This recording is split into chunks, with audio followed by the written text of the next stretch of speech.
we're going to mention that later on in the interview. But before we get into the interview, I want to share with you quickly how I discovered you and your music. And it was actually in the late 70s via a cassette copy of Rabbit's first album, which my brother owned. And back in the day, mate, he and I would play that thing to death. And as far as I'm concerned, Rabbit's version of the Johnny Preston hit from 1960, "Running Bear," is the definitive and only version of that song. Yeah, now, it's funny because when I first joined the band after AC/DC split, I split from them. They were doing that song. They were a Newcastle band, top Newcastle band. They used to play the country areas around there in Newcastle, and that was one of their standards. And I said, I never in my life will I ever do Running Bear. Never. Yeah. I don't care, you know. And anyway, I'd learnt the thing, but I said, I'm never going to do this song. Anyway, we're in a country town, and for some reason, we just weren't killing it. So, you know, like we always smashed it. Rabbit was such a great band live too, you know. A great stage act and everything, and for some reason we were doing 4 sets, 2 sets into it, and they just weren't. We didn't have them, you know. And Mark Tinson actually came up to me and said, "You got to do Running Bear." And I sort of went, "Oh my God!" And I thought, "Well, I'm way out in the bush. No one's going to see me." I thought, "Oh, right, I'll do it." And we did it, and the place went nuts. I mean, absolutely nuts. And I've never seen anything like it, you know. And of course, we killed it for the rest of the night. And so I did it again in a couple of, you know, the next 2, and it killed it again. And in the end, we did Checkers in Sydney, the night spot. Checkers, the grooviest place going. And we did Running Bear in Checkers nightclub, and the place went crazy. It was like New Year's Eve. They were conga lines. They went mental, you know. I love it. So, love it. So I said, bugger it. We're doing our first album, and we're putting Running Bear on the album, and I'm so glad we did. And I was with Rabbit, having a ball at that time anyway. So it's just water under the bridge. Sure. You know, let's leave it at that. So you know, at this stage, you're in Rabbit, and as you mentioned, much of that first Rabbit album had been written before you joined. I've got very visual band, of course, but whose idea was it to have drummer Phil Screen do the fire breathing? Well, it was funny because we were, you know, I got the band to wear all tights and boots because I was wearing those in AC/DC, and I wanted the band to sort of look tough and like a gang, you know. And I really loved the movie Clockwork Orange, and I wanted it to sort of look like the Droogs in a way, you know. And the boys wore braces like the Droogs, and Mark Tinson wore a black bowler hat, like the Droogs. And we'd never heard of Kiss at the time. And anyway, the drummer, Phil Screen, he said, "Oh, I'm into this new band, Kiss," you know. And he showed us an album, and they were wearing suits at that time, but with the makeup, you know. And and then later on, next minute, they had the same outfits as us, virtually. And they were doing fire breathing. I think Gene Simmons was doing fire breathing.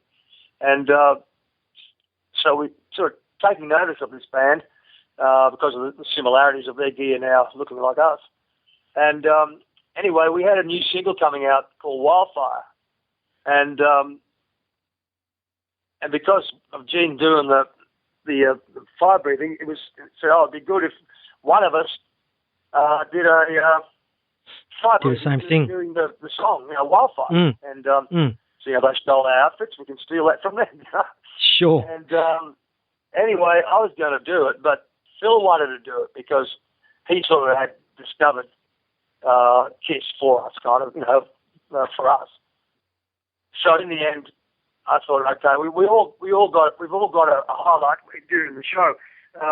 David Hines, who was one of the guitarists there, he sang a song during the show. Gave me a relief because we were doing 2 or 3 sets. So David would sing, and Jimmy, the bass player, he'd sing, and also Mark Tinson, he'd sing a song as well. So we all got a highlight. And poor Phil, being the drummer at the back, he didn't get anything, you know. He got up, although he was throwing sticks around and all that kind of stuff that they did, you know what I mean? Drummers twirling their sticks, and he was on a drum stage, so they all saw him. But we thought, okay, I'll get in. I said, and you can do the fire breathing, which was cool. So Phil then would come out from behind his drum kit at the end of the song, and blow the flame, and then go back behind his drum kit and finish the song off. So that's how that came about. Dave, the band had a really mean and confronting image, which was ironic because at the time, teen pop magazines like Screamer were pushing you to that younger age bracket. It's funny, isn't it? Yeah, we were a pretty tough outfit.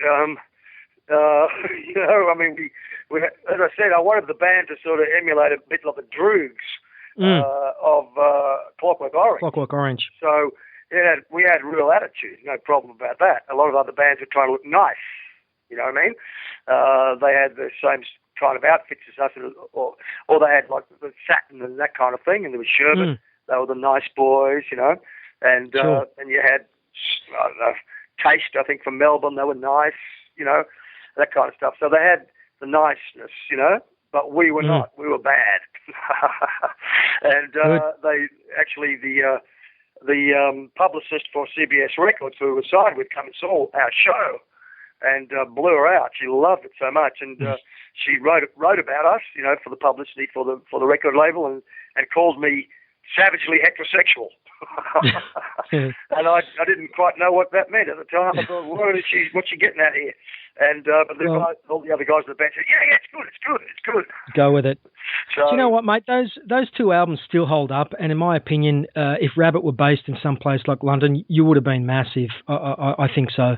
Well, the band was a great band. There's no doubt about it, especially live. The only other band that sort of came close to us really was Hush. They had a great stage act as well, but they weren't tough. They didn't have that tough edge, you know what I mean? I'm not knocking them. They were very good. I liked Hush live. They were very exciting. But we were the Droogs, all right? And everybody loved the stage act. I mean, ask anybody that ever came to see Rabbit, they'll tell you all about it. So yeah, if we'd been in London or overseas or even in America at that time, the band would have been huge for sure. There's a lot of Rabbit fans in America, especially in New York, to this day. So, Dave, I want to play the self-titled track off the second Rabbit album, Too Much Rock and Roll. Would you mind introing that, please, by telling me how that anthemic tune came about? Yeah, that was a song written by Mark Tinson. And it's really all about 9-to-5ers, really, who have to have a day job, and they've just had one wicked weekend of rock and roll.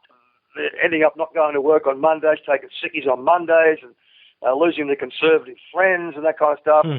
It's a little bit of too much rock and roll, for their day job. So it's a pretty cool song. I do it. I still do it.